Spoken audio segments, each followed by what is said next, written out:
Amelia Perez is too long for a hate watch.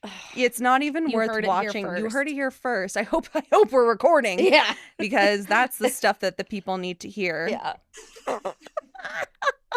Fuck. It was so funny seeing it in a theater full of people That like love film. Yeah. The Denver film. Denver Film Festival, and everyone was there to like, everyone was excited. I mean, the trailer made it seem really cool. Yeah. And then you notice not a lot of dialogue, not a lot of music, just a lot of like It was like every time that they started singing again, I was like, oh fuck. Do you normally like musicals?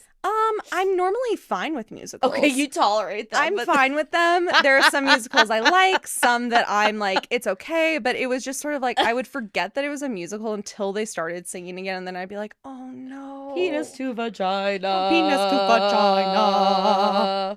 Listen to me do. I saw a Muppets interpretation. Jacob's gonna just step out for a sec. He's jealous that he didn't write that song. Yeah. Okay. Sex change operation. I see. I haven't seen it. To woman, woman to man. I've obviously seen that clip like a million times, but I have not seen the whole thing. Oh my gosh! Wow! Look! What an independent girl. Sniffing around, kind of checking things out. Is there goose shit? Because she's pretty passionate about that. Oh yeah, definitely. Okay, well, see you later, girl. Yeah, goose shit's back there. Now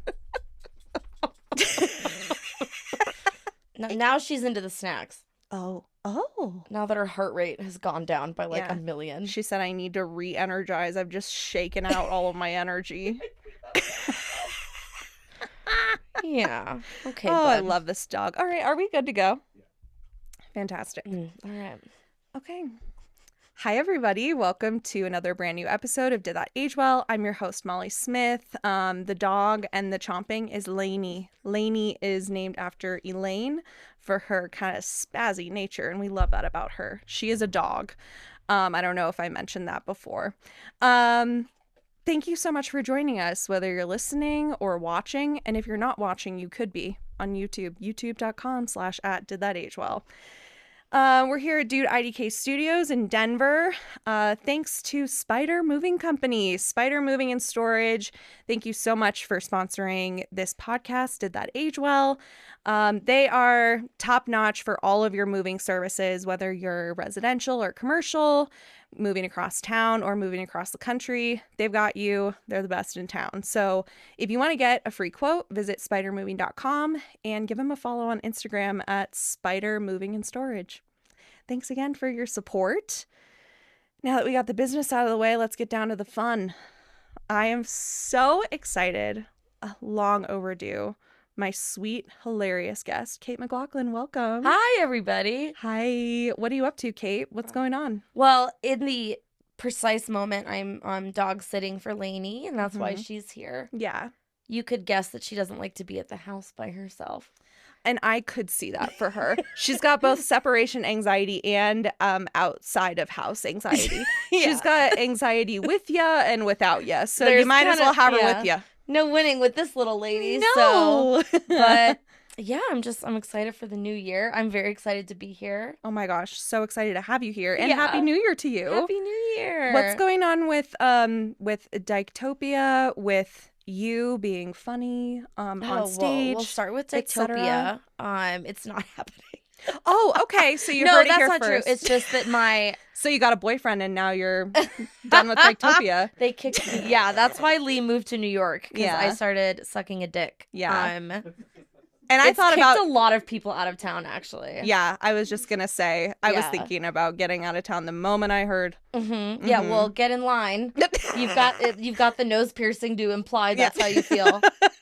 And Lee moved to New York, and Dyketopia now is just a couple times a year. Yeah. Compared to our rigorous schedule when we both lived here. So I'm guessing, I mean, this is a real plan ahead, but Yeah. I'm guessing when Pride comes around. Well, mark your calendars, everybody. Girls, gays, and theys. It's coming around before you know it. Yeah, and if you want to DM me something weird about being bisexual, they're open always. So Always. Yeah, mhm. absolutely.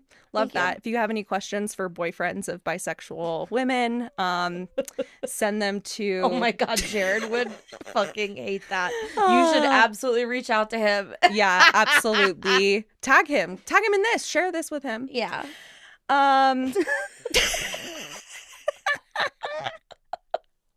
Yeah. Oh, God bless him. God bless him. Okay, so today we're talking about First Wives Club. Thank God.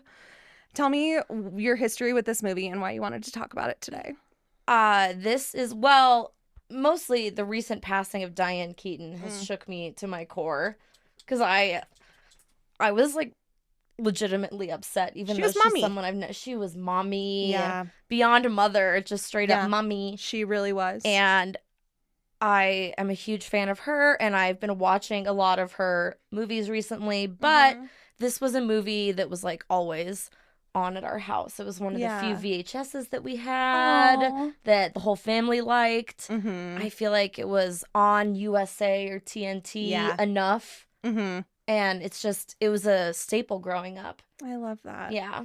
I love that. I feel like it's kind of a rite of passage, this like millennial affinity with middle-aged divorced women. Like, I feel as though most people in our generation, like, it's the First Wives Club to Real Housewives pipeline, where it's like we are fascinated by middle-aged women's stories because, you know, as Reese says, women's stories matter. Yes. And middle-aged women, their stories especially matter. I feel like when I'm watching this movie, I'm with the girls. Yeah, and even though it was a mainstream movie, there was something like subversive about it. Oh my God, Lainey, you fucking idiot. Hold on. Lainey, sweet Lane. Nick, look at this. Okay. Aww. Is that good? Does that sound okay? I think there was something very subversive at the time of having 3 female roles that were like supposed to be middle-aged. Yes. Like, I thought that was very cool. Yeah. So I agree. I think it's so cool that they took this this narrative that was later reserved just for teen movies like Mean Girls and John Tucker Must Die, these like let's get revenge kind of movies. Yes. Which, don't get me wrong, I love a teen movie, but I love that this is like, I mean, first of all, I just love watching a where wealth is no object. Oh, it's the best. It's dude. like they're like auctioning off their stuff for hundreds of thousands of dollars. And when they talk about being broke, it's like really different from when we talk about being broke. It's really different. They're like, my husband's taking everything. And it's like, but I still have a brownstone. No more questions. They're like, he's going to take $1 million, which is 1/50th of what I have. Yes. It's that fantasy, like, that all those women act in shows like that quite a bit, I think. And I love that about them. Me too. Nancy Meyers actually was asked to direct it, but sadly she was doing The Parent Trap during that time. That makes perfect sense. I know, that is right? such her world. And I wish that it had been her. Because I Who think was the director? The director was not Nancy Meyers, that much we know. That much we know. It was directed by Hugh Wilson. And Hugh Wilson... Who Wilson? More like Who Wilson. Lainey is shaking like we are getting kidnapped. Lainey, do you know something that we don't? The whole couch is vibrating. Lainey, does someone have a hit on you? Do you know something we don't? Are you really afraid of being filmed? Yeah. This is... She said, I'm in witness protection. I'm sorry, my leg is just like jittering because her ass is rattling so much. Now you're going to start feeling nervous because you're like, why am I shaking? I'll forget she's there. Be like, my one leg is going to town. It's just unsettling. Yeah. Poor baby. Poor baby, both of you. Thank you. It was based on a novel by Olivia Goldsmith, who tragically died during chin tuck. She like complications due to plastic surgery. Oh my God. Isn't that so what tragic? Year? 2004. Yikes. I know. So sad. I mean, because of course the iconic introductory scene to Goldie Hawn's character is she's sitting in the chair and Rob Reiner, R.I.P.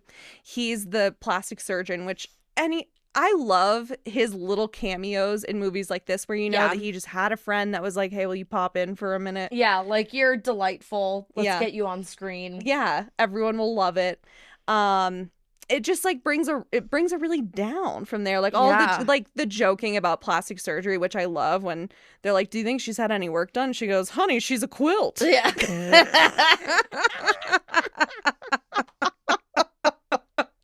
That's a blanket statement. Yeah. Girl. I'm so sorry. That's what happens when bisexual women get boyfriends. I'm not the first and I won't be the last. And I did not come to talk about First Wives Club to defend this. That's crazy. I think it's just because of the like defensive nature of this dog on your lap. Yeah, that it's putting everyone on edge. Everyone's a little on edge. So let's just kind of look at. Can you see my palms like jittering as I'm holding her? Girl, it's gonna be okay. Like, she's more of a because I said so fan, so she's upset. God, she's upset. She wanted to do swingers instead today. She doesn't think women are funny. And they're not. So it's hard for her. Yeah. Because she's like, well, if you guys agree with me so fucking much, why are we talking about this movie? Why are we talking about this movie with funny women? So Robert Harling wrote the screenplay. Same writer as Steel Magnolias. The producer, Scott Rudin, was unhappy with the script. He took it to his friend, Paul Rudnick, who... or Rudnick, I don't know if I missed a D there. Anyway, he said he would do it as long as he was uncredited. But then Goldie Hawn also said that she was like the voice of the film. She's like, I came in and I was unhappy with it. It was too male bashing, in her words. Oh, and she said they just listened to her and did what she wanted. So who knows who wrote this movie? What a weird thing to not take credit for. I know. It's like Disney for the longest time didn't take credit for The Nightmare Before Christmas. And it's like... And then when those Hot Topic shirts started popping off, they were like, we did that. They were like, that was me, actually. Yeah, like a little bit. Yeah, a little bit. That's like so interesting. One interesting thing about me, you probably don't know this about me, but that was actually me. Disney to The Nightmare Before Christmas. When Larry David first moved to Hollywood, he told girls that he did the whistling at the beginning of the Andy Griffith show. Shut up. And that was his thing. You probably wouldn't know it's me. As a way to like flirt and be like, I used to do the whistling. Yeah. And they'd be like, can you do it now? And he'd be like, I'm resting my voice. I can't. No, you cannot make that your thing if you cannot do it. It would be really funny if he was like a prodigy at whistling and was like, oh, I could make up a lie related to this because I can back it up. I think that before the internet, you could say whatever the fuck you wanted. That is so true. Like, oh my God. Didn't even think about the that. The actual research that would have to go into that. Yeah. And that's what they were hoping to accomplish with no one directed this. Absolutely. They're like, no one had anything to do with it. We all just blacked out and woke up and we made a movie. And all of a sudden, a movie was made. Yeah. They did talk a little bit in some articles about how they really prioritize comedy over narrative coherence. For instance, they go to the lesbian bar. Why? I don't care. It was fun. It was awesome. Does her daughter not have a phone? It doesn't matter. Well, she needed to go to the bar and track her down. She said, where are the lesbians? That's where my daughter is. It was also a lot easier to do narrative things when cell phones weren't ubiquitous. Yes. Because that is like a thing that people used to have to do if they wanted to talk to somebody. Right. They used to like show up to a place where they're like, I'm pretty sure this is where you'll be. The one gay bar in New York City. And the idea that Goldie Hawn's character had never been to a gay bar before, I thought, bullshit. Right. Yeah. Well, maybe not a lesbian bar. That's true. Yeah. That's true. But I did love that. I loved the lesbian daughter. I love that she's just having a completely unrelated conversation with her mom, and she's like, I am a lesbian. Yeah. And then she said, I'm going to choose a really inconvenient, or how does she say it? She said, I'm going to wait for a perfect time to tell Dad, like Christmas morning or his birthday. Just the genre of I'm gay, go fuck yourself. Yeah. Yeah. And I love that about her. And I love that she did weaponize it against him when she basically sold him out as a mole. And later said he goes into the office to learn that his wife is buying him out of his ad agency. And she says, I'm a lesbian.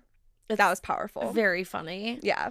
And is that therapist still allowed to practice? Girl, no. Okay. Like, absolutely not. She must have left her job. That's so wrong. That she could be with that man. Yeah. Yeah. And you know what? That's a great thing to say, because Diane Keaton's character says, but you're my therapist. She said, but I'm a woman. Oh my God. That's so crazy. I have needs too. Yeah, girl. Ugh.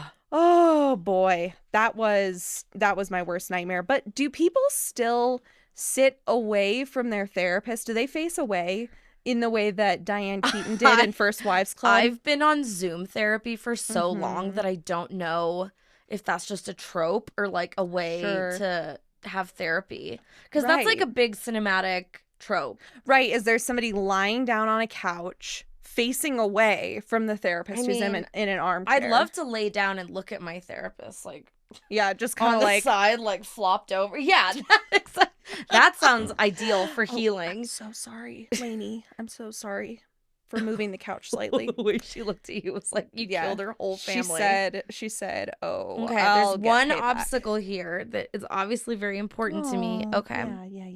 Oh, good girl. Good girl. So what was your relationship with this movie? Oh my gosh, thank you for asking. I have always loved this movie. I watched it growing up. I feel like it formed my my love of like the Nancy Meyers cinematic universe, even though First Wives Club is not Nancy Meyers. It is kind of spiritually very Nancy Meyers. It's a spiritual part of the Nancy Meyers absolutely cinematic universe. Absolutely. Yeah. Middle-aged women to whom money is no object, whose stories matter. Wearing turtlenecks. Oh, yes. And okay, wait, hold on. I gotta cosplay as Diane Keaton for a moment. Oh, very Button good. up my shirt all the way. And I had a plan to wear go. like a vest and a brooch today, and it all just fell apart. Yeah. Well, now I'm going to kind of just go back to how I normally am. But everyone, you did know that for a moment I was channeling Diane, and I will continue to you're in still a wearing non-physical way. glasses, which is like a big Diane Keaton thing. That's kind of her big thing. And hats, glasses and hats, glasses and hats. But yeah, I recently rewatched this at my friend's bachelorette party. Perfect. That is very funny. Like, yeah, I hope you have fun getting married. Yeah. It doesn't work out for a lot of people. And I was the one who was really pulling for this movie. They're like, what movie should we watch? I said, you know what? I'd really like to watch something near and dear to my heart. Sorry that it's that in the first 5 minutes a woman kills herself. Oh God, I did forget that that's how the whole fucking thing started. I know. Played by Stockard Channing. Fabulous. I know, a fabulous woman. Yeah.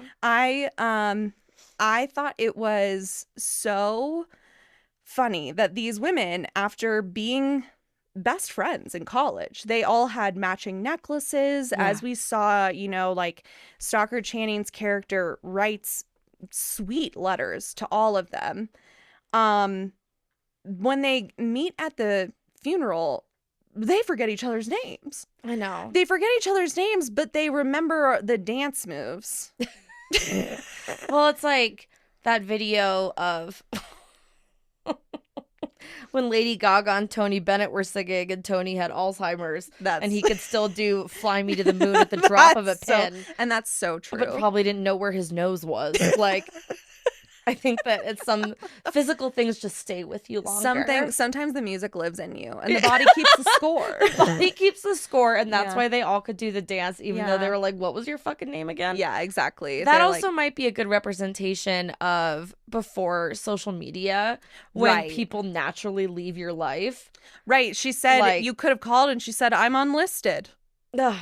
And that was the end of it. And that's the end. They'll never see each other again until someone dies and they see each other at a funeral. First Wives Club also does, I think, have the perfect amount of technology. Like, yes, a lot of things are better in the modern world, but that seems nice. Yeah. Like, some people, you don't need to know what they're up to all the time. Yeah. imagine how annoying Goldie Hawn's character would have been Oh, on socials. she would be selling us some vitamins. Oh, she'd be She would be selling selling us. those Kardashian teas that make you Yeah, shit yourself. shit out of your mind. Yeah. Like, She her cameos would be like $500. Oh my god. Oh my god. It'd be tough. That would be really tough. It would be so tragic to see. She would not go gentle into that good night. Girl, she would not age well, you know what I'm saying? No. Hey. Hey. Huge shout out to sponsor of Dude IDK, Spider Moving and Storage. I recently used them to move into my new place and couldn't be happier with how efficient they were. They were so kind. They made it look so easy, and it was just top-notch experience. So definitely recommend that you check them out if you've got a move coming up, residential, commercial, local, cross-country, anything in between. You can get a free quote at spidermoving.com, and you can give them a follow on social media at Spider Moving and Storage. God, it's such a good movie. God, it really is. It's just like every scene when we meet another woman, another powerhouse. Another I say, powerhouse I'm of a so woman. glad we're here because Yeah. we've got of course Bette Midler. Ugh. And we've got Diane Keaton and Goldie Hawn, this powerful trio of hilarious women, just being their funniest. I thought that despite the fact that there was a lot of chaos in the making of this movie, because as we've said, who wrote this? Who knows? Yeah. The chemistry between these three women is Was very undeniable, and it doesn't really matter what happens in the plot. I'm here for these women. The plot feels relatively cohesive. Like, Yeah, it there really. are hijinks. Yeah, They end up making a shelter for just women who are like down bad. They don't really specify yeah. what kind of shelter. It's just for women, and you know what? I actually love They that created the wing. I also like, love that there was like, just for women to like be there. you know, just for women to be. Yeah. They said they were offering counseling services, family therapy. You know, there was like, you know, women who have been abused. I don't know. It was like anything that's happened to a woman, she can address what happened. Okay. So it's Here. like a women's resource center. It's kind of like that, yeah. But they're like, Okay. well, our best friend killed herself. Our best friend who wouldn't have remembered my name if Yeah. Our best friend who, please don't like ask any follow-up questions, but Yeah. she is my best friend. yeah. Sorry, was. I Sorry, forgot she died. forgot. It's like she's here in this moment with this, you know, building that we've created in her honor. But I loved that there was a crowd of people. There were news sources Yes. here at the opening of a women's mental health facility, and Yeah. there was there's a crowd gathered, and I thought that's beautiful. That's one of my favorite things of like movies and TV shows, when Yeah. the press is there for something that the press would really not give a fuck about. Like, No. slow news day. Yeah. I guess we hadn't bombed Iran yet. I guess not. It was the 90s. Not that much was happening. What can I say? Kosovo hadn't been invaded yet, so So they said, I guess we'll go to yeah, the post OJ, pre Kosovo, not a lot First going Wives on. Club. First Wives Club. That was the news. Oh man. Wait, can I need to bring it back to a bummer, I'm afraid. Yes. Okay, so so the producer of this movie is Scott Rudin. I think that's how his name is pronounced. There's kind of this gray cloud over everything that he's been involved in because he has many allegations of abuse Oh, against gross. him. Oh, classic. A Terrible. guy in Hollywood. Sorry, wait, slow down. Wait. You're not gonna believe You're this, not making Lainey. any fucking. Lainey? Is that why you're shaking so much? Because we brought Scott Rudin She up? said, I don't like when when allegedly feminist films are at odds. Oh God, that's. with- I mean, what a classic move. Okay, so what did this bitch do? Oh, okay. Also, Well, he don't was just worry like, about mispronouncing his name if we think he's gross. honestly, yeah. Scott who? Yeah, Scott Rude is what it sounds like to me. That is so true. Scott Rude. Okay, Wow. so what did he do? What was his problem? I mean, there was nothing specifically about this, like nothing specifically tied to this movie, but overarching just harassment, bullying, Oh, gross. you know, all of that. So there was that. Another thing that doesn't age great, about this film is Heather Locklear. So she plays the ex-husband the new wife of Cynthia's ex-husband. Yeah. And she said on Zach Braff's podcast, Okay. don't know why she was on there, but she asked Hollywood is really in decline. Anyway, go on. I'd love to have her, if you wanted to talk about it on this podcast, Heather, I'd love to have you. So she asked for her name to be taken off the credits. They didn't, because she was so uncomfortable by that scene where the guy is like stroking her nipple. It was just that one nipple. And that's very interesting just based on, I mean, it just shows that context is everything because she went on to do Boogie Nights. Right. Which I think had a way more hardcore plot and sexual things. But she must have just felt uncomfortable. I think it was because she didn't know it was going to happen. Oh, you know what I mean? Yuck. It was because it was like I think she was caught off guard. Ugh. And it wasn't, she kind of was like, at first she made it sound like it was the actor who like made this choice outside of the director, but then she was like, no, it actually was a part of the script, but I was just surprised that he actually like was like touching my nip. Oh, yuck. So anyway, ick. Something else when I rewatched it that really shocked is they talk about Bette Midler being fat. Oh my God. Like a lot. They say. And she has the most normal ass body. She is like truly the most like average. Yeah, like woman. Just the most normal ass body. And they're like, she's so fucking fat. They're like sorry, I'm trying to find a specific line that I wrote down. Yeah. One of them was like, hey, hold on. Please. Okay. Where did I write down? There's something about like they call her a little piggy, I'm guessing. Jesus Christ, dude. They say something about like living in the grocery aisle or something. Well, that doesn't even make sense because you can't eat the food there, you fucking idiots. Right. Yeah. Hello. You can't just nom nom nom. Oh my God. Yeah. That was something that particularly stood out to me as like, what are we doing? Just in terms of the plot. Yeah. Where, they were acting like she was grotesque when she was just a woman with a child, like. Just kind of. Yeah. Just kind of like very average. It was crazy. But that's the thing too, is that like all three of them are like very successful in their own right. They're gorgeous. They've raised these great children. They're doing pretty much all the things that they've been told to do. But unfortunately they are aging. And they weren't supposed to do that. They weren't supposed to age. I just don't know why they thought that was okay. Yeah. And so they had the audacity to age. And that's why their husbands leave them. Because they're like, oh, I didn't sign up for this. I didn't sign up for you being old. So that's kind of the whole thing is they're like, okay, well, actually, all men are trash. Mm-hmm. They all leave us for these like skinnier, prettier, younger women. And so it's time to get revenge. And you know what I love about this type of revenge is that it wasn't the lives they ruined. It was the friendship they gained along the way. You know? Yeah, I do forget that was a huge part of the plot is the lives they ruined. I thought it was just friendship. Yeah. But in their defense, the men were all being yucky. Yeah. And honestly, they all end up okay. Like everyone's fine. Yeah, Morty and Bette Midler get back together. What?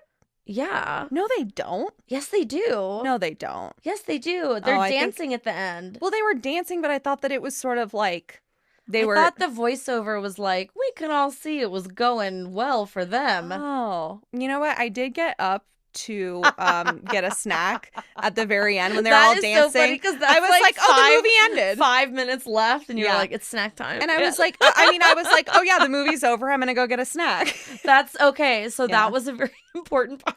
So it turns out that was important. This happens to me all the time. I went to the bathroom during the part of Westward where they revealed that Jeffrey Wright was a robot. Oh my God. And so then you were lost the rest of the time. And then I just like didn't bother to ask who I was watching it with what happened. Yeah. And then shit kept going down. I was like, they're almost acting like he's a robot. And my roommate was like, yes. They told us. Yeah. Oh my God. So yeah, because remember when Sarah Jessica Parker, who by the way, babe in this. A babe. Yeah, an absolute babe. And a little baby. Yeah, we're not mad at the younger women for being hot. Of course, it's not their fault. It's not it's never a woman's fault. Never. And honestly, they do, even though they're like, these women are so dumb, like they kind of have a fondness for them at the same time. They're kind of like, you know what? She's young. Yeah, like the pass of being young and stupid. Yes. Because men are also offering them all these things. Right. She's like, yeah, I want the same frame that was similar to the one in Jackie O's. That's oh my God, very Maggie funny. Smith. Can we talk about that? Dame Maggie Smith. Oh my God, playing the socialite. Yeah.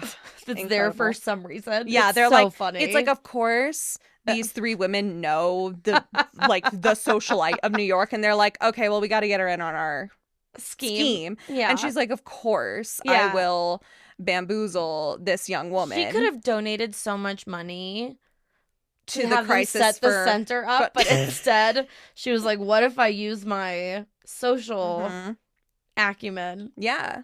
And she did. Okay, I'm now seeing where they're like, the plot isn't airtight. And you know what? She used her resources for good, because she used those resources to bamboozle a younger woman in order to bamboozle her friend's ex-husband. Yeah. Yeah. Are you a big revenge person? You know what? I've always wanted to be, but I find that I'm not. I think that's okay. I really want to be able to ruin a life, but usually I just kind of don't. Go back to that. What do you mean? I'm gonna have to sit away from you and lay down on this couch if we're gonna do this. But I think that I don't really stick to a project long enough to see it through to the end. So it's your kind executive dysfunction is what's preventing you from kill billing a bunch of people? Honestly, yeah. Jesus Christ. I couldn't put it I couldn't color code it. I couldn't put it on a spreadsheet. I couldn't do it in the calendar. You know what I mean? It's just yeah. I think it would take a lot for me to figure out to do the math of oh, I could set up this auction. Okay, first of all, you got to get catering. Okay. You got to get, you got to hire the auctioneer. You got to find a venue. You got to there's so much. We're talking about this auction where she bought the Jackie O, doorknob or whatever. Yeah, totally. Okay. Where they're auctioning off one of the ex-husbands. They're auctioning off his stuff so that they can get the money. Auctioning off Victor Garbo. Yes. Who was Goldie Hawn's ex-husband's stuff. And Sarah Jessica Parker was. Well, a fun thing, did you watch And Just Like That? I did not watch And Just Like okay. That. I actually did watch the episode where Big died, or just rather the scene where Big died, because Cameron Martinez, friend of the pod, said you have to see this. So. The Peloton smear campaign that was Big dying. Yeah. Okay, so I've seen all of And Just Like That. And that doesn't surprise me at all. I love Sex and the City, and it was a very compulsory thing once it started. You couldn't Whereas, stop. this isn't good, but I am going to continue to watch it. Of course. And Victor Garbo gets set up with Sarah Jessica Parker, in the season finale. Oh my God. I know. Wow. A real full circle moment. Yeah. Wow. And it was wow, you guys were... It's powerful. Because they were, hitting on each other at the end of First Wives Club. Yeah. So... They were just meeting each other in another lifetime. Oh my God. That's so beautiful. I thought it was cool. I love that. Wow. And to the writers of And Just Like That, you did one thing right. I mean, I thought Che Diaz was lightning in a bottle. Oh my God. I thought she... Are you trying to get... Yeah, excuse you. I thought they were a perfect character. Mm-hmm. I have never seen anything so flawless on the screen. Wow. And anyone who feels otherwise, I just want you to know that the views expressed on this podcast do not reflect the values of Did That Age Okay, Well. I'm sorry. It's 4 women in their 50s, like all wealthy Mhm. as fuck in New York, and for some reason one of their good friends is a non-binary comedian Yeah. that gets their pilot picked up for a show called Che Pasa. It's the best. Like, I'd say you can't make this up, but it's But fictional, and someone did. And someone did. And it was just one of the most awesome things. Like, They're laughing all the way to the bank. yeah, Sarah Yeah. Jessica Parker is on a bunch of pills because she got her, like, hip replaced. Oh, yeah. And while she's on pills in the kitchen, Che Diaz fingers Miranda. Yeah. First Wives Club. First Wives Club. Sorry, I'm so First sorry. Wives Club. But look, we wouldn't I have. blacked out. Yeah. Just And just like that, Kate McLachlan blacked out. exactly. Just all things New York, I guess. And honestly, that's being women in New York. Do you have a favorite of the 3? I think that my favorite is Goldie Hawn's character. I love. They give her the funniest things to do. She does get to be the funniest. Yeah. I think that she is so self-important, and I love that about her. I love that the other women troll on her all the time for being an out of touch actor, and but she really, I think that her line delivery is so perfect. I mean, all of them are, but They're so good. when she says things like there are 3 ages for a woman, baby, district attorney, and driving Miss Daisy, I'm like, that woman's my favorite. They get the best lines to her, absolutely. Yeah, they do. But of course, I love when Diane Keaton does that thing where she's like, ah! Where she finally like, yeah. yeah. Oh, And Lainey, I love that. Lainey Sorry, got I'm so upset. so sorry, We're Lainey. so- I didn't even think about you, Lainey. Yeah. Oh yeah, shake it out. Yeah, She's do doing it. the Diane Keaton. She's doing the Diane Keaton. Yeah, I like when finally her valve is released in the movie and Yes. she can just be like a bitch. Yes. Yeah. Thank God. Because that bummed me out when she was refusing to acknowledge that the divorce was happening. Right. When she said to her friends, she said, things are great and blah, blah, blah, blah, blah, blah, blah, blah, and we're separated. Yeah. And we're separated. That sort of repression is probably what made her daughter gay, Honestly, yeah. I think. And it probably was. And I can send you some articles. Look, I've got some articles. Yeah.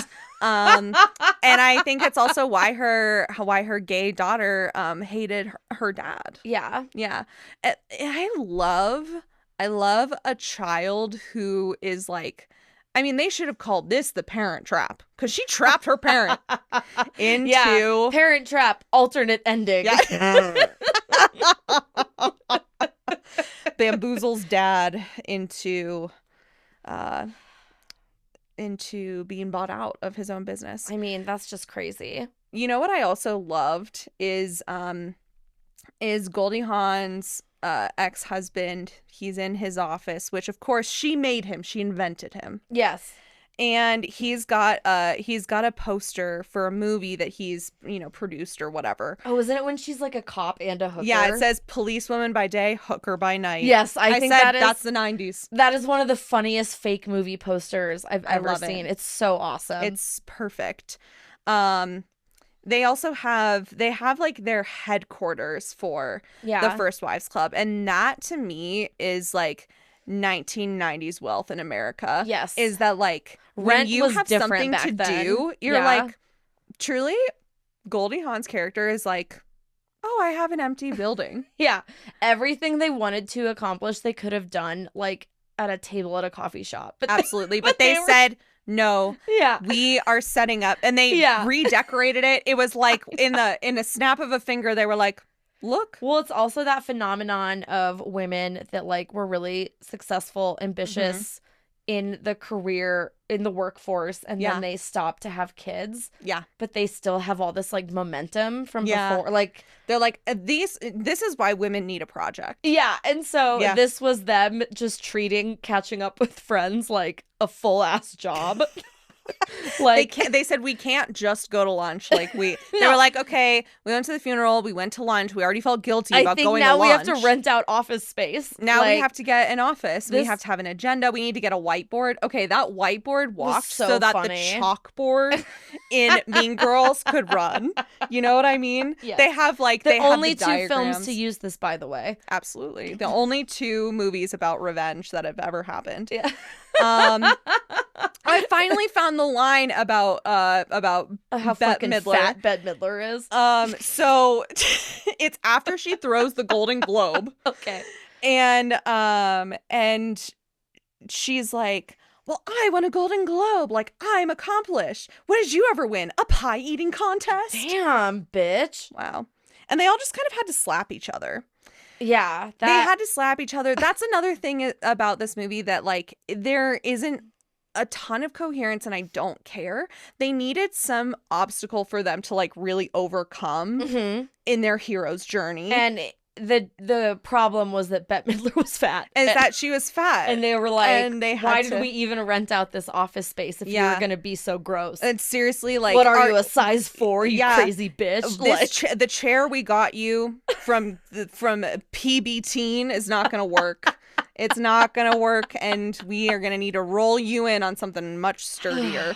But they just have to be at each other's throats for really no reason. Yeah, well, it's like that maybe we're remembering why we stopped being friends. Yeah, absolutely. Like, and then they start turning on each other. Because that happens sometimes when you catch up with someone. You're like, the drifting apart is making more sense. Yes. Like, yeah, they're like, oh, it's not because your number was unlisted. It's because you're a stupid fat bitch. It's because of how fucking fat you got. Yeah, and totally. Your network is your net worth. And period.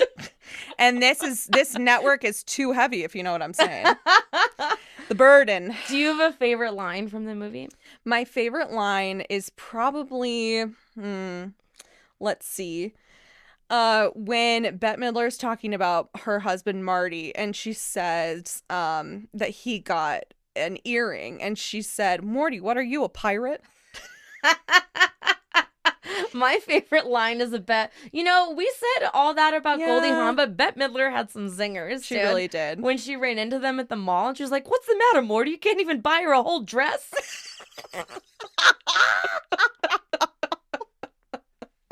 I did love that. And then she also says something about rollerblading. He says I'm holding him back because I won't go rollerblading. Actually, you know what? I have my most favorite line. Okay. It is from Diane Keaton, where she says, lesbians are great nowadays. That is such a liberal mom. Like, you, in theory, think this is okay, but in practice, you're struggling. She's struggling, so she has to tell every lesbian that she meets, I think you're terrific. Yeah, it's so funny. Hey, you're a person. You are a person no matter what anyone says. And love is love, even if you're gay. Oh, she is gonna be a P flag pain in the fucking ass, dude. Yes. And it's great. It's technically great. It is. And we love it. We love it. Yeah. It's still going to be annoying. Of course. And she was an only child, right? So that's all they're gonna talk about. My one daughter's a lesbian. Lainey just shook the most. Oh, lesbian. Are you do you have anything you want to tell us, Lainey? I've never known peace. Even though I've never wanted for anything, and I'm beautiful. Yeah. You girl, same. Girl. Okay, physical comedy. Let's talk about the physical comedy. Oh, girl, great. They are always they're always bringing the most when it comes to physical comedy. I mean, Goldie Hawn at the bar, just like slurring her words. Yeah, the three of them all do it very differently too, which I like. Yes, and you can see that in the most like heightened scenes, like when they're falling, to their death on the window washing platform, and the way that all three of them react to it is so good. It's so good, and when it comes together, it's magic. It's so funny. It's perfect. It's a really good. I was watching this very high with my boyfriend. Love that. A couple months ago. This is before we even approached to do this. Incredible. And I think it was after Diane Keaton I was just passed gonna away. say it was after Diane's passing, of course. And I looked at him and was like, they should have made that a ride at Disneyland. The fact that I dead ass wrote that. I wrote that down, Kate. You did not. I did too. I said, why wasn't this a ride at Disneyland? Because it's so weird Disneyland isn't trying to, like, appeal to, like, divorced women. Yeah, that is, and you know what? If we that's took for another park, the saddest place on earth. But honestly, it's like, okay, well, divorced mom is gonna take the fifth grader to Disneyland because you know that dad's not gonna take him, you know? Yeah. Or dad is taking the family with new girlfriend. Oh, God. And he realizes he has only children around him. Yeah. Because she's still a child. Yeah. Yeah. And so this ride is to make him think about what he's done. As he should. And every floor is like, it's like the Tower of Terror. Yeah, every floor he has to meet, like, he has to look into the eyes of a woman whose life he's ruined. Yeah. And like watching her die alone and shit. Or watching her throw herself off of a building. Or getting a new hot boyfriend. Ooh. That's like young as fuck. Jon Stewart was supposed to be a young hot boyfriend in this movie. That is so funny to me. I know. For who? For Goldie Hawn. Okay.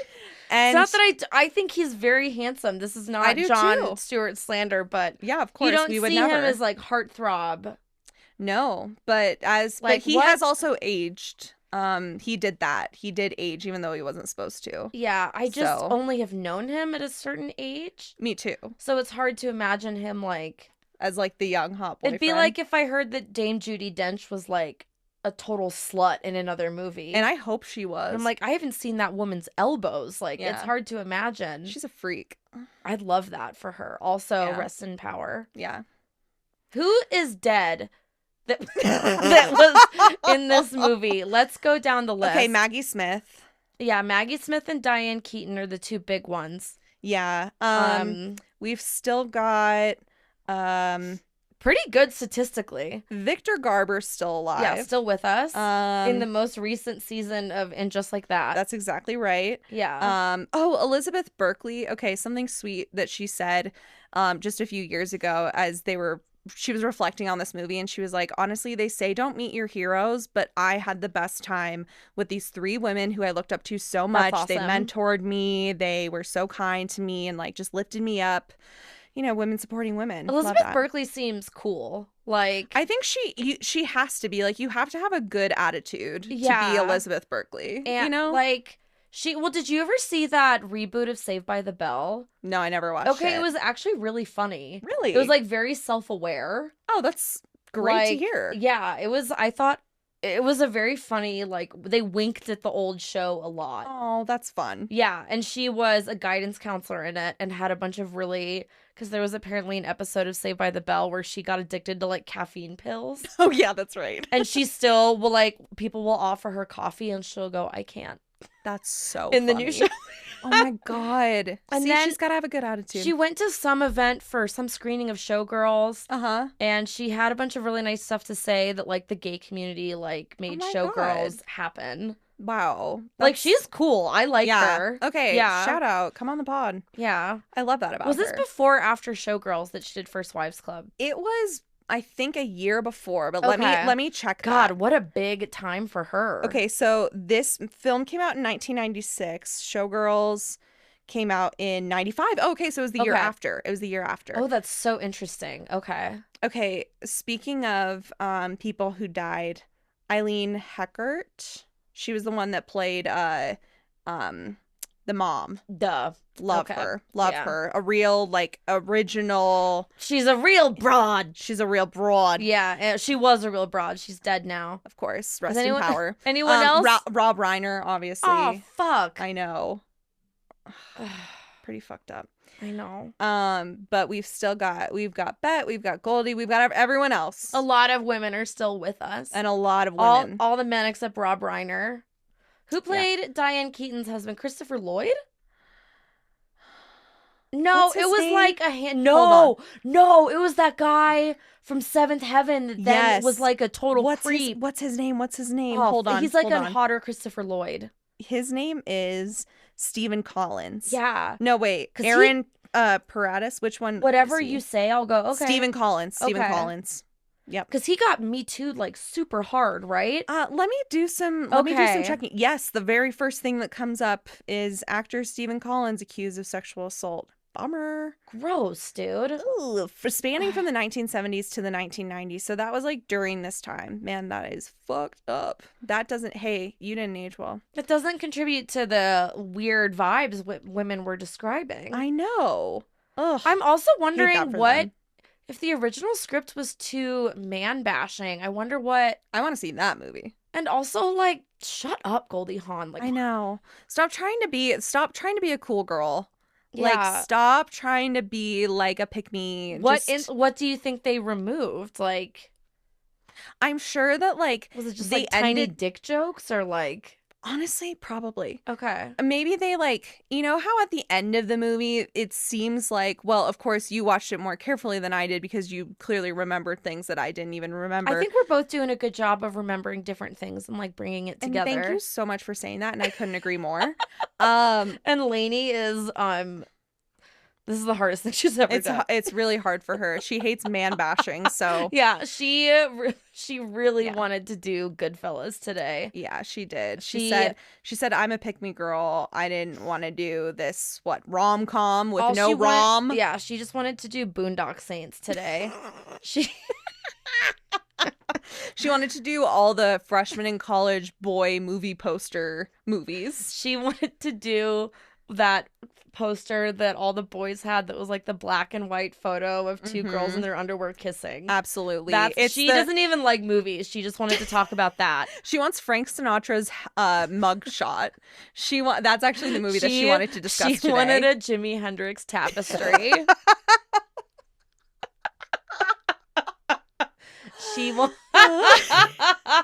She wanted a fucking George Carlin album. She wanted a Big Dog t-shirt. Dude, I love Big Dog t-shirts. If you can't get with the Big Dog, stay on the porch. Get off the porch, dude. Yeah. Or stay on the porch. Stay off. Oh, yeah, if you can't run with the Big Dogs. They run off the porch. Yeah. And the porch is where the pussies are, yeah, dude. Absolutely. Yeah. I should get Lainey a Big Dog shirt. Oh, my God. It's so funny because she's a little dog. Yeah. Yeah. I love that for her. I'm a big dog though. What are we talking about? What we're talking about? I got that big dog in me. She wanted, yeah, what else did she want? Lainey, what were some other like really shitty freshman dorm posters? Oh, like Super Bad. That was a popular one. Yeah. Go Zags. Go Zags. You guys are having a really good season. Oh my God, I love to hear that. Yeah, are you?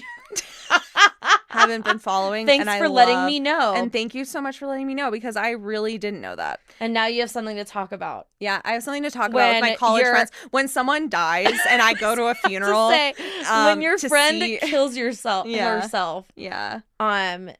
then you can just dap on him and say, go Zags. I'll have something to say. I'll say, well, at least we're having a pretty good season. Yeah. Do you guys want to watch Billy Madison? Because that was a big thing in my dorms. Yeah, absolutely. That was a big one. A huge tip off that maybe I didn't only like men. In like 5th and 6th grade, a bunch of my friends were getting like hot guy posters on their wall. Yeah. Like your NSYNC, your Backstreet Boys. Classics. Jonathan Taylor Thomas. Of course. Your Aaron 98 Carters. Degrees for the indie girls. Of course. But I just thought we were getting like guy posters. And so I got this like black and white poster of Bob Dylan. Because like my family listened to him a lot. You said I'm kind of different. No, but I just like, I wasn't even trying to be different. I was like, well, he's a guy and that's what we're doing. That's what we do. And it's a guy. He's famous. I was like, oh my God. Do you guys want to practice making out again or what? For when we get boyfriends. I'm ready. Let's put some Bob Dylan on. Let's put some Bob Dylan on and see what happens. Yeah, it was a sign that maybe I felt constrained by just being attracted to boys. And Bob Dylan is truly like He is like the biggest lesbian, honestly. And it was like 2000s Bob Dylan, not like young You just Timothy Chalamet playing him Bob Dylan. It was like a fucking prune with a bowler hat on. A black and white poster. It was very classy. Oh my god. And yeah, I was just like, ladies? He said, ladies, am I right? And set the mood. And Lainey loved it. Lainey loves Lainey's? that. Yeah. Ladies, am I right? Women. So speaking of women, these gals wanted to do a segue. Yeah. So speaking of women, let's talk about First Wives Club. Good idea. Okay, but there used to be some speculation about a sequel, but Bette Midler said that there were political reasons that they didn't want to do it again. She said, well, Goldie Hawn was going to date George Bush. Of course, yeah. And that's going to be that tough. seemed hard. That was going to be hard. That was a whole plot line. Yeah, and it was like, they called it First Wives Club, more like First Ladies Club. Am I right? First Wives Club, Too Fast, Too Furious. First Wives Club goes back to school. Yeah, Second Wives Club. Yeah, it's just all the hot young girls. Yeah, it's the story of them, like the next generation, and them renting. First Wives Club, the next generation. Wait, so what was the plot of the sequel? Okay, so there was no plot of the sequel. It was just like they said that they rent a different office. They thought that it was going. They find another office to rent. They just the reason that it wasn't made was because people were like, oh, actually, that movie, its success was just a fluke. It wasn't actually because of that is such women being talented. A response of the time. Yes. And Bette Midler said, I really felt like that was a pretty serious diss because when women have hits, it's a fluke. But when men have hits, isn't it great? At least that's what they told us on First Wives. And also, that is a very spicy Bette Midler quote. I know, and I love her. Oh, she's so great. You know where she got her start singing? Was in bathhouses, like gay bathhouses. Oh, of course. That would be an ideal place to sing. I mean the acoustics. Honest, and like your throat never gets sore because of the steam. I thought you were going to say, there's dicks in your mouth. Yeah. A tight vacuum of air. Tight vacuum. But there are videos of her, like really grainy old videos, and she would like put a towel on her head and wear a little towel dress and sing. Oh my god. Yeah. And that's why the gays ride incredibly hard for Bette Midler. I mean, she's fab, but like, yeah, of course, she's an icon. But she started out as a gay icon from day one. Wow, she was a what did Goldie Hawn's character call them? Civilians. Yeah, she was a civilian among the gay bathhouses. That's iconic. Isn't that sick? That's so sick. There was like a long form interview I saw with her. Yeah, a few years ago, and the footage of it's just hilarious. I love that. Yeah. Oh my gosh, makes me want to sing. That's incredible. I feel like we do just have to talk about the quick cameo from J. Smith Cameron. Yes. As the lawyer. LOL. She's like, it's very funny. It was almost as though you could see. I totally forgot about that. You could see the man sitting in his seat about to say, well, I'm not sexist. My lawyer is a woman. You know what I'm saying? Like, that's what was going through his head was like, no. I love women. Yeah. One of my best friends is a woman. Yeah. And she's like, we're not friends. I work for you. I'm your employee. Yeah. So yeah, loved seeing J. Cameron Smith. It's just like those little things where you're like, oh my God, she's here again. And Gloria Steinem is randomly at that party. That is so funny. That is what a get. What a get. And then of course, one Ms. of the women Trump in real life had to be friends with Gloria Steinem. Of course. Yeah. I do thought that Ivanka had a pretty iconic line. Yeah, she said, don't get mad, get even. Get everything. Get everything. Don't get mad, get everything. Okay, I did love that. Yeah. Yeah. And that really, I think, became like the most popular line from the movie. Mm-hmm. So, what's the matter, Maury? You can't even buy her a whole dress? Should have been the tagline for the movie. Yeah, they'd be like, who's Morty? They're like, who's Morty? That's a terrible tagline. Oh yeah, don't get mad, get everything is a pretty iconic Yeah, that's nice. thesis. Nice, clean, Yeah. short. Yeah. Oh, I love it. You know what is perfect about First Wives Club? And let me just say this. People get really mad when you talk about movie lengths. People It's divisive. it's very divisive. Yeah. First Wives Club is a perfect movie and it's 90 minutes. Yeah. Hello? As comedies should be. Yeah. What do you think is the perfect movie length? It depends on the genre. Okay, let's say thriller.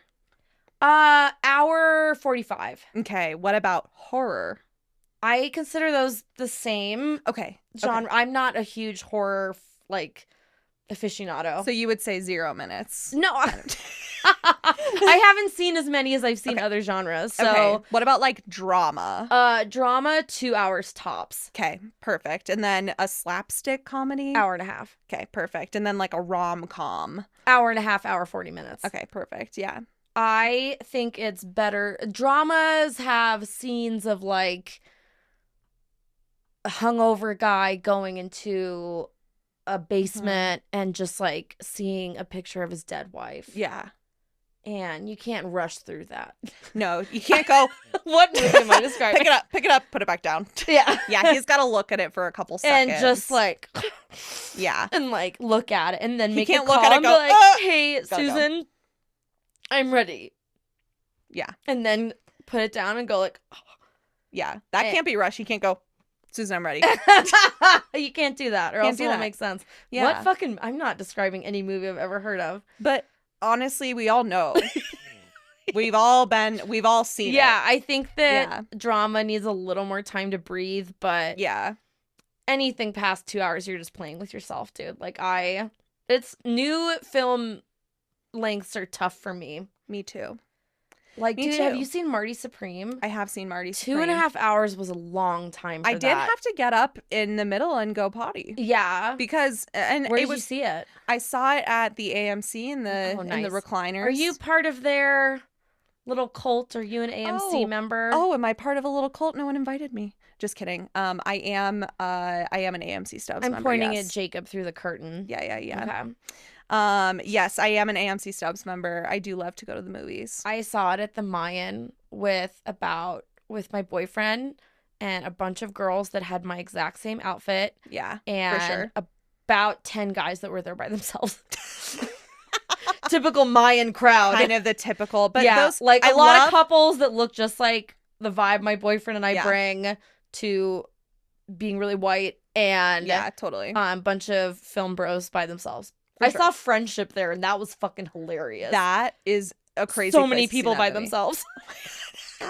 So many guys by themselves. Oh my god, that's really kind of sweet. I normalize going to movies by yourself. I love going to the movies by myself. Yeah. I was gonna go to Marty Supreme by myself, but I texted a group of friends, fellow AMC Stubbs members, and I said, "Hey, does anyone go to Marty Supreme?" Cult. You I acted. I know. She acted like she know what I was talking about, and I know, then was like, "Google gobble, one of us." I know. I made it sound like I was being left out of something intentionally, and I'm absolutely in it. So I texted some of my friends who are also AMC Stubbs members. Sorry, Yeah. and I was like, "Hey, anyone want to go to Marty Supreme?" And they were like, "Yep, already got tickets." Okay. So then I went with some friends, and I Well, you know, with ping pong movies, there's a lot of like back and forth. frankly, I would have liked more ping pong in Marty Supreme. More ping pong. And I'm gonna less, make like, some of you really mad people when that I have say just this. done cocaine and are like so mad. Okay. Honestly, I would be fine with cocaine and ping pong. Like, Yeah, I'd that'd be really sick. love for it to be even faster. They go with more small business ideas. Yeah, absolutely. Yeah, I love that. He was always wheeling and dealing, and we needed more people doing cocaine while playing ping pong. It seemed like they really got into their groove thinking when they were. Yeah, they ping-ponging. should have honored a movie that was so obviously written by people on cocaine. Yeah, they really should have. They should have And given a little homage to it. And yeah, totally. But it's also like, my culture is not your costume. And And at that time, it probably wouldn't be cool, like, glamour lines, like, in the 70s. Yeah. And it'd be, like, from those Victorian, like, sniffers, like, babe, Yeah. your hysteria is out of control. Do a little cocaine. Yeah. And it's, like, unrecognizable for a modern audience. Yeah. Would have loved more ping pong and Marty Supreme. That's kind of my main criticism. Oh, that's fascinating. I thought it was a little too long. Like, I thought that the movie was too long. yeah. I wish that they cut down some stuff and added in more ping pong. That makes sense. Yeah. I thought it was so fun to watch. It was very fun. Yeah. Yeah. Okay, so what are your ideal movie times, really quick? Oh, okay. So I think for most movies, 2 hours is the max. I think that comedies typically are best when they're about 90 to 100 minutes. Mhm. I think that a sort of like a genre bending movie, like something that's like a little drama, a little romance, a little comedy, I a think little like this. Everything Everywhere. Yeah, Everything Everywhere, I think 2 hours would have been great. I think an hour 45 is good for like a thriller. I think horror can be 85. Horror doesn't even need to be 90 minutes. Like I want it to be brought up and down. I like a tighter plot with horror movies too. Yeah. Like, I don't like build the tension for the first half and then just go crazy the second half. Oh, that's a great. Yeah. Yeah. Couldn't That's what I agree more. think. And I recently posted something on social media about movie lengths. I was like, no more 4-hour movie out in 2026. I just don't. Yeah, it's a really confusing trend in movies because everybody's attention span, including myself, has gotten smaller. But it's just, it feels so bloated. Like I don't get why the editing is not. Do they think that it's like, well, we've already worked really hard to get them in the seats at a theater.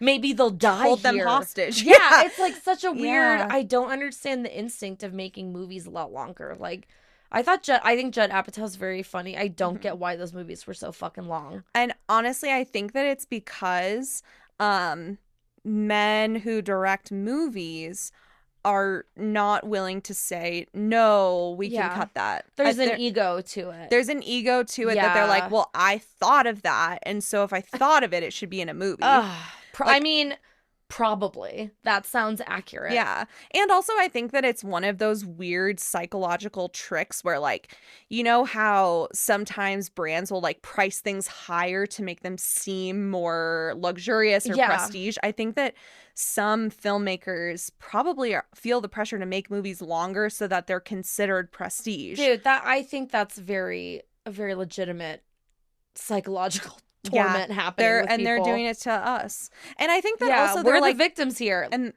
we are the victims. Yeah, like they think that to be a good, important movie, it has to be like the longest fucking thing. Yeah. Like a dance marathon in World War II or something. They're like, we're not gonna be able to bring the boys home unless we dance all night. They shoot horses, don't they? That was the Depression, not World War II, but yeah, but still. Oh, Lainey, you just crop dusted us, dude. Oh, Lainey. But you know what? She's aging, and I can already tell. Yeah, First Dogs Club. First Dogs Club. First Dogs Club. What do they mean it would have been too political? Maybe the behind the scenes. I think that she means like, oh, it's they too all much... get abortions. First Babies Club. Yeah. They become eco-terrorists that blow up a Jeep dealership. They become Antifa. I think that she probably means like, oh, it was too much of a like political game behind the thing. I think she means like more like office politics. That makes more sense, but I do like imagining them becoming like extremists. Greenpeace like tracks them down because they like kill sharks and like sell the fins.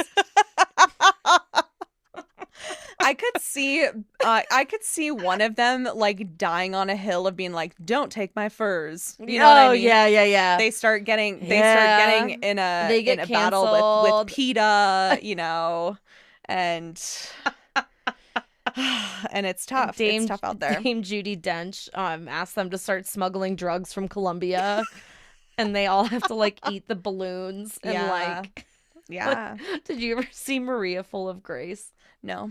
It's not a funny movie. I don't know why I was like tee hee hee. Yeah. It's a foreign film from Colombia of a girl that becomes like a drug smuggler. Oh my god. And I think that First Wives Club is sort of the the prequel. She flies into New York, so that actually So, New York, the fourth character. It became too political because they had an orgy with Newt Gingrich.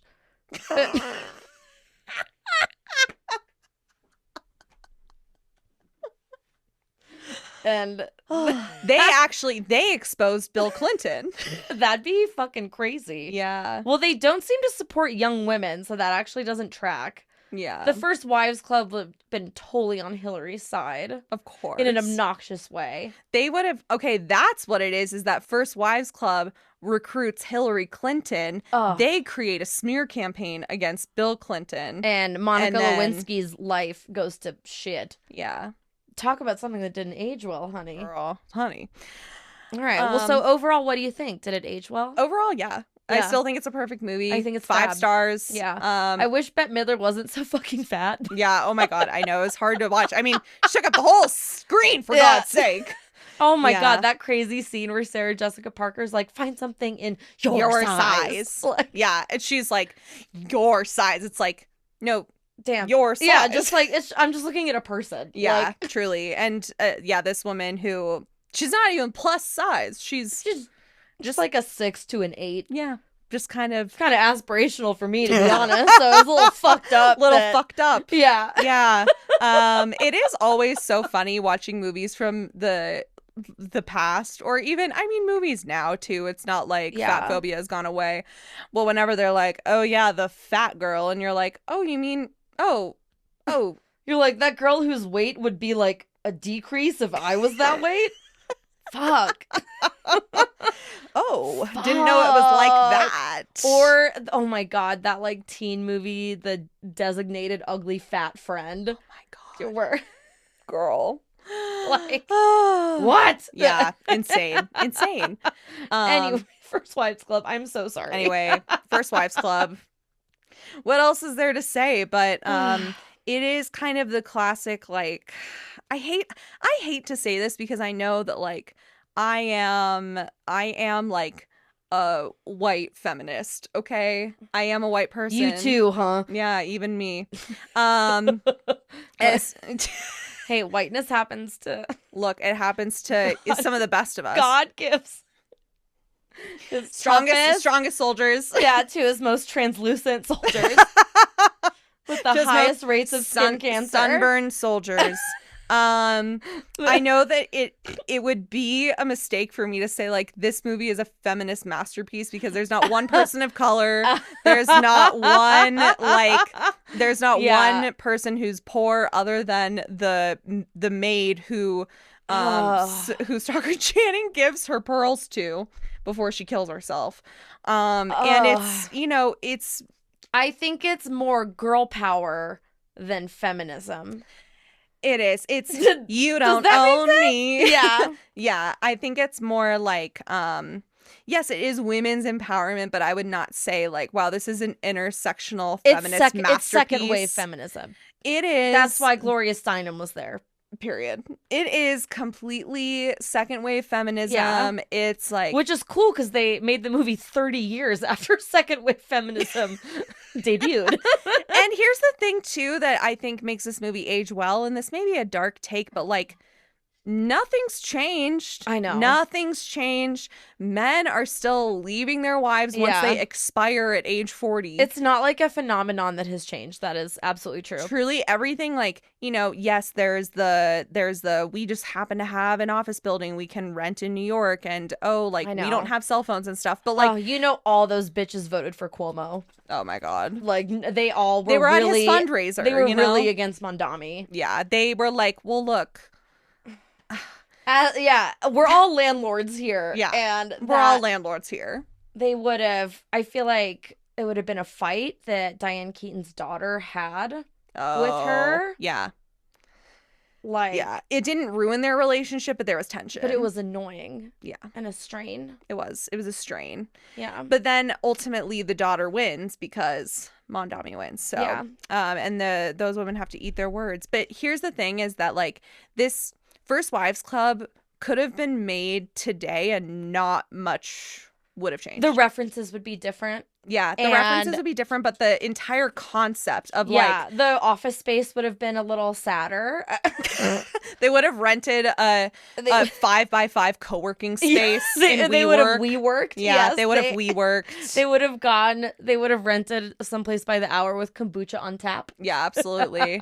And that's going to be $100 to work here today for that cup of kombucha. Yeah, but I think it still would be a very plausible movie of like three smoking hot women that are middle-aged got dumped. Yeah, absolutely. Oh, hi, Lainey. All right, well, Lainey, do you have anything else you'd like to say? Oh, what's back here? She voted for Curtis Sliwa. Oh, yeah, she's a Republican. Talk about that. Yeah, talk about that. That's why she went straight for the plane, the military plane. Absolutely. Yeah. Yeah. Okay, bud. Oh. All right. Well, speaking of planes, we better land this plane. Kate, what else is there to say about First Wives Club? Anything else? Do you think it aged well? I think it aged well. Yeah. Other than the stuff we went over, but compared to other shit from the 90s, aged the best. Yeah. Yeah. And it's got the best rewatchability. Very rewatchable. Anytime that someone has told me that they haven't seen it, I'm like, well, we got to watch it. It's fun. Yeah. I don't think it's very common for three women of a certain age to be on screen at the same time. Yep. And to be given full stories, full characters. They're not the butt of the joke. No. And they get a chance to earn their check. Fat ass. Yeah, that's so true. But they like got to be the star. I thought it was really cool. Yeah. And I think it did great things for their careers too. In this movie that a bunch of people thought was going to flop. That's ended crazy. up being it's evergreen. Really great. We love it. We love it. So if you haven't watched First Wives Club, what are you waiting for? Support women. Yeah. And also, okay, one more thing is that the poster for the movie is like the three of them smoking cigars. I've been looking at this image the whole time because it's fucking iconic. Yeah. It's gorgeous. I love it. They're like, why would I need a boys club when I have First Wives Club? Oh. And you know what? Is that a tag? No, but I made it up. Okay. That's on copywriting. Hire me.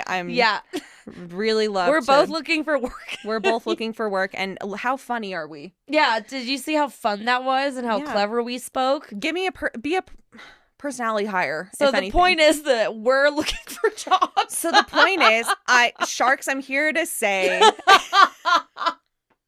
The sharks have left the room. In conclusion, they said enough about women. Well, Kate, thank you so much for coming to the pod. Thank you for having me. Do you want to tell people where to find you on the internet, etc.? Yeah, you can find me at Kate Gluck Gluck.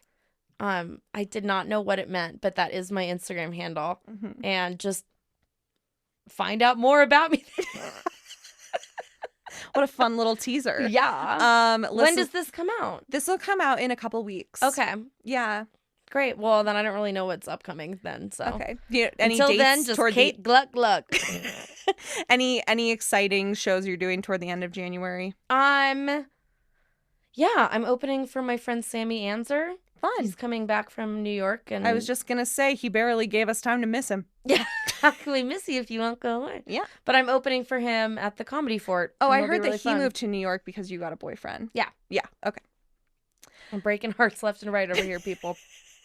Another person who moved to New York. All right, go Zags. All right, go Zags. Bye.